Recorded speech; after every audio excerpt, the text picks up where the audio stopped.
G'day punters, Game 3, State of Origin, tab set of 6. Laurie Daly filling in for Minnie, who's on holidays over in Italy. Loz, look, New South Wales $1.38, Queensland $3.10, 87% of the holds for New South Wales.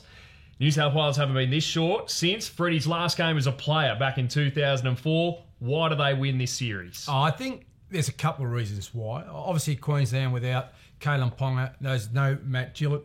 They're two big losses for the Queensland side. And the intensity and the ferocity that New South Wales played with in Game 2 was something that we haven't seen in a long while. They dominated through the middle of the park. Their line speed in defence, they just hit their targets. They were very aggressive. They moved forward very swiftly. And with the ball, they executed their skill and they all understood their role.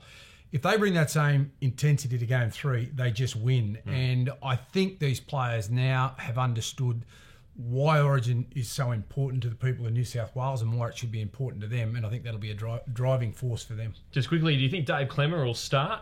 I'd start Dave Klemmer. I couldn't believe that he was left out of Game 3.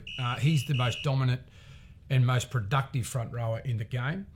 New South Wales need his aggression with the ball and without. That's the thing I like about David Klemmer. He gets the metres for the team. He creates that platform for a guy like Damien Cook to get out of dummy half and expose Queenslanders through the middle of the park. So I'd expect him to start and maybe Paul Vaughan coming off the interchange bench. Let's make some money out of the game with the same game multi, Loz, and you sound pretty confident on the Blues here. So, we're going Blues to win for a start? Yeah, Blues to win. Tommy Trbojevic to score a try. I reckon he could score a couple, but I reckon he will definitely score.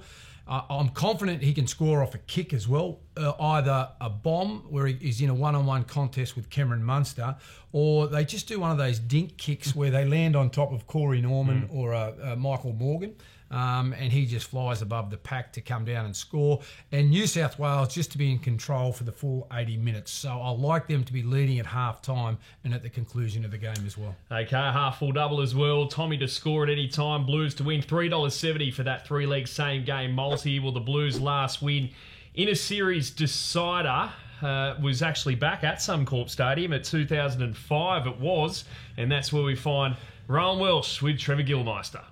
Jared, thank you. Yes, we're at Suncorp Stadium. We're looking for a little bit of inspiration from the Maroons winning Game 1 because Game 2 was a hiding in Perth. That's one to forget, Gilly. No, you're right. But if we win the third game, Rowan, everyone forgets the second game. So that's what you do. That's footy.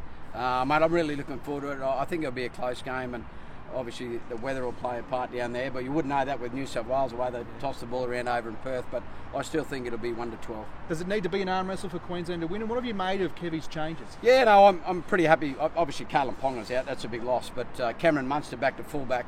I think he's man of the match, Cameron Munster, and if Queensland is to win, he needs to run amok there, and I'm sure New South Wales will put the ball up nice and high in the last tackle, not to give him room to move, but I think he's man of the match for me. Okay, well that's our player watch. It's a nice little segue into there.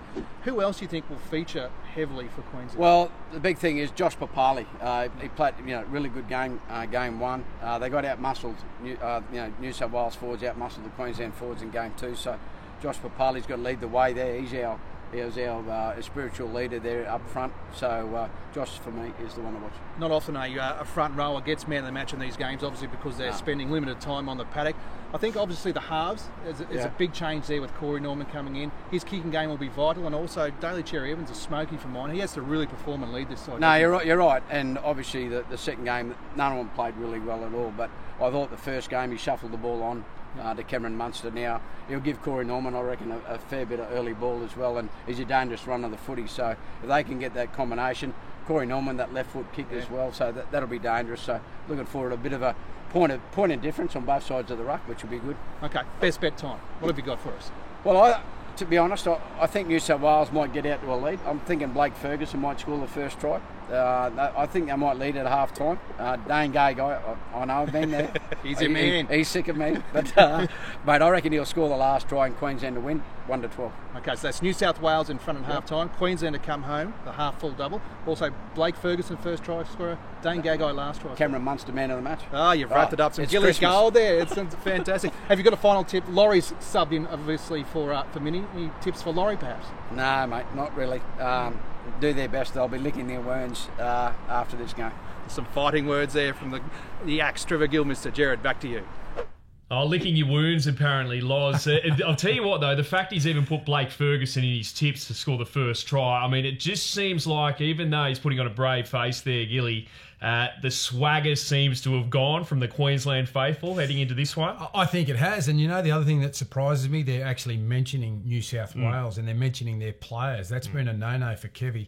But no, Gilly, you've had a lot of success in the past, mate, but get used to being at the bottom because I think New South Wales are about to go on a run. This will be 2 in a row, and I think we can actually dominate for the next couple of years. Okay, so your banker here is actually my bet from the previous game. Yeah, New South Wales to win with Tommy Trbojevic to score a try. The thing I like about Trbojevic, he's not a centre that just holds his width in position. He'll actually go looking for the ball, so he can be dangerous through the middle of the field, but he can also be a danger on an edge. $3.25 for that to score and win.